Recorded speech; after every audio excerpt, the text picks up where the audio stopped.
সংগ্রামী। তখন শিক্ষক কর্মচারী অঙ্কুদর রাস্তা চালানোর মতো সাহস পেত না। 15-20 জন শিক্ষক হতো, তার ভিতরে শাহনাজ আপা থাকতো।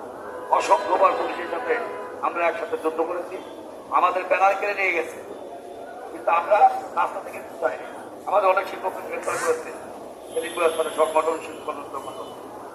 তো যাই হোক, আমি ধন্যবাদ জানাই। শাহনাজ আপা অত্যন্ত ভালো ব্যস্ত দিয়েছেন এবং আপনারা শুনেছেন এই অবসর সুবিধা বোর্ডের চেয়ারম্যান হলো আমাদের সচিব, কিন্তু মাধ্যমিক উচ্চ মাধ্যমিক সচিব আব্দুল খালেক সাহেব কিন্তু আমাদের অবসর সুবিধা বোর্ডের সচিব, জানেন তো, চেয়ারম্যান, জানেন তো এটা সদস্য।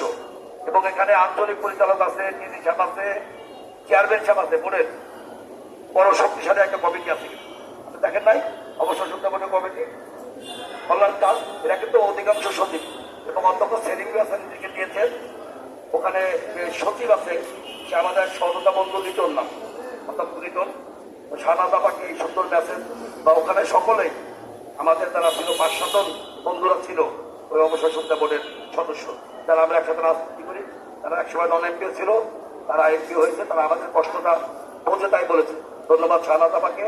আমি একটা কথা বলি, যেটা সেলিম স্যার বলেছে আজকের অনুষ্ঠানের প্রধানমন্ত্রীর বক্তব্য, আমাদের কষ্টটা এটা সরকার হয়তো উপলব্ধি করে না বা ইদানিং করছে বিদায়, কিন্তু এখন দিদিও বলেছে, দিদি মহোদয়, আমাদের সোহেল ভাই, মাননীয় দিদি মহোদয়, তিনি তো আমাদের এই যে নীতিমালার ব্যাপারে যথেষ্ট হেল্প করেছে, আপনারা জানান মনে হয়।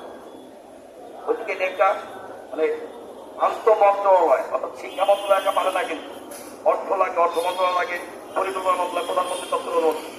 আমাদের এই আন্দোলনের কারণে এবং আমাদের অনেকের শিক্ষক বন্ধুরাতে আমরা আজকে মনে হয় 98 দিন নাকি 99 দিন, হ্যাঁ 98 দিন, চতুর্থ দফার 11তম দিন এবং সব মিলে 98 দিন দিনে আমরা এখানে অবস্থান কর্মসূচি করছি।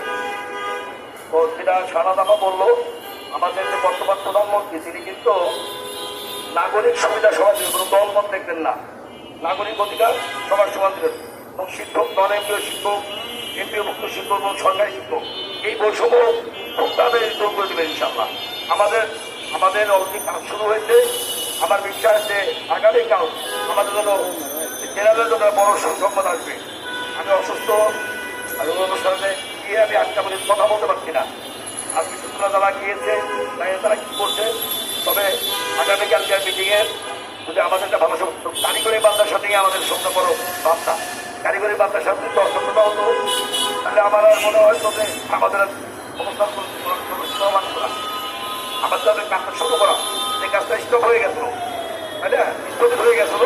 মাদ্রাসা কারিগরি শিক্ষা বোর্ডের আবেদন দিলে আর আমাদের এই এমপিওর যে 3615টা দরখাস্ত হয়েছে, আবেদন হয়েছে, এই আবেদনগুলো দফায় করলে আমাদের 1 মাস পরে দিলে তো কষ্ট নয়, তাই না। আমি মাননীয় শিক্ষামন্ত্রী মহোদয়, মাননীয় শিক্ষা সচিব মহোদয় সহ কেন্দ্রীয় কমিটির সকলকে অনুরোধ করব, আমাদের প্রধানমন্ত্রীকে শিক্ষার প্রতি গুরুত্ব এবং শিক্ষাকে সর্বোচ্চ অগ্রাধিকার দিয়ে বাজেট করেছেন। বিগত বছরগুলোর থেকে সব মিলিয়ে প্রায় 27,000 কোটি টাকা আমাদের বরাদ্দ বিক্রি করেছেন, কিন্তু কেন্দ্রের খাতে সুস্থ